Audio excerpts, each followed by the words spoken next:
Hi, Assalamualaikum. Okay, we continue on the part 6C in which we'll talk about supply chain. Okay, learning objective for this topic is to explain the function of supply chain management and also how supply chain related to inventory that we have covered in 6A. And also we need to know or to understand the digital supply chain. Supply chain is the sequence of organization that related to the facilities in the manufacturing, for example, warehouse, factory, processing center, okay? And then also the function and activities such as forecasting, we have learned, purchasing, inventory management, quality, later on we will learn on quality, okay? Scheduling and customer service to produce a product or service. And also supply chain, they refer to value chain. So lots of activity involved, okay, starting from the uh, supplier, okay, to the manufacturer and also to the distributor. And also the definition for supply chain management is strategic coordination of the supply chain for purpose of integrating supply and demand. Okay, it's a whole chain. It's a very long and complicated chain. And the integration of the activity is very important that so that the material, okay, and also the finished product or the delivered service in a good and quality. And it also related to purchasing, okay, procurement, and also some of the outsourcing activity. So it involves supplier, production, logistic, okay, customer, and others to create the supply chain. So the manufacturer must have a very strong and reliable supply chain. And we look at the chain. Okay, it's involved. This is the manufacturer. Okay, it can be from the supplier and also end to the customer. So for the typical chain that we look for the goods, manufacturing of goods, start with the supplier and then storage, and then they have the receiving from the supplier, and then they have the operation to produce the goods, and also storage before they ship to the customer. And for service, it's more simpler because they don't have lots of storage. Okay, remember in the service, we don't have any inventory involved. Okay, let's look the supply chain of Coca-Cola.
So we can see it started from the first tier supplier, and then they have second tier supplier, and then they have the Coke factory to produce, and then don't forget from the can and bottling company supplier, okay, and then water and so on. So these are all the chain involved until the customer. Even before customer receive or buy the product, they have retailer. For example, Tesco, okay, we have 7-Eleven to distribute the goods. Okay, so that's how the chain. So Coca-Cola need to maintain the chain.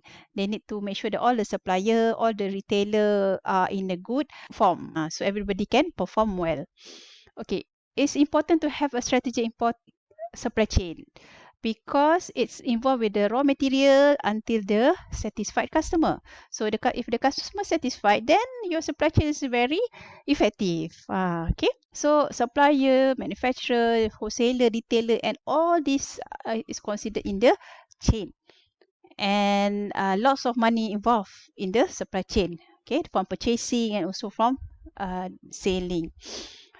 And then it's usually a long term. Usually you need to sustain your supply chain so that you have a very good relationship with all the suppliers and the retailers. Okay, need for supply chain. Why we need supply chain? To improve operation. So if you have a very good supply chain, and then it will automatically have a very good productivity. Increase level outsourcing. Okay, sometimes you need outsource some of your activity. Increase transportation, of course. Okay, if you are the one who do the logistic, also you need lots of lorry, lots of other transportation. So it's not very cost effective due to the globalization. So sometimes, or most of the time, you need to outsource your transportation or logistic to other company. Okay, competitive pressure. For example, Coca-Cola, you can find it the whole world. Okay, in almost all the countries sell Coca-Cola. But if you have one factory only support all the demand, it cannot be done. So Coca-Cola have lots of factory around the world. Okay, the increasing importance of e-commerce. So make the supply chain more complex, especially when you have around the world 24 hours a day business. And benefit of supply chain, when you have a very good supply chain, a very strong effective supply chain, automatically you can lower your inventory. So you deal with your supplier so that okay, you only send the item that needed for the day, so you don't have any inventory. And also you arrange with your retailer, okay, you can come and pick up the finished good within 2 hours, so you don't have to store your finished good. Higher productivity, if all the item of or the supply can send on time, so they have no problem. Greater agility, agile. Agile means that flexibility. If there are changes of demand, so the supplier can deliver. Shorter the lead time, okay? Higher profit. So it's a win-win situation for the whole chain. Greater customer loyalty, okay, due to the high quality, so the customer will come and repeat order from the company. Okay. For example, the Campbell soup, okay, the benefit of having a supply chain, they double inventory turnover rate, so they have reduced inventory. HP, okay, they cut supply costs to 75 by having JIT, so they don't have to have a big warehouse. Samsung, okay, reduce inventory buffer from 21 days to 15 days, so they don't keep lots of small parts. Okay, Walmart, okay, Walmart is one of the big supermarket in US, so mostly they reduce the logistic and warehouse costs. Okay, when we talk about supply chain, you will heard the word bullwhip effect. Okay, what does it mean? It means that when you have a very long chain, if there's a changes in the customer demand, it will affect the whole chain. Okay, that's why we call it the bullwhip effect. The bullwhip is the one that we use to control the bull or the cow. Okay, so when you whip the this one, it will have the ripple effect. So let's look on the things that they mean by the bullwhip effect. So this is from the customer. If there's a search in the customer, it will go to the manufacturer, and manufacturer say, oh, suddenly they have lots of demand, surge of demand. So the manufacturer will plan to do more. So when they have to do more, they have to order more from the supplier. So supplier say, oh, okay, I need to double up. So when actually the amount that the customer need is not that many.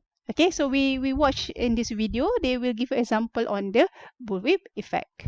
The ripple effect of small changes in customer demand are magnified upstream through a supply chain,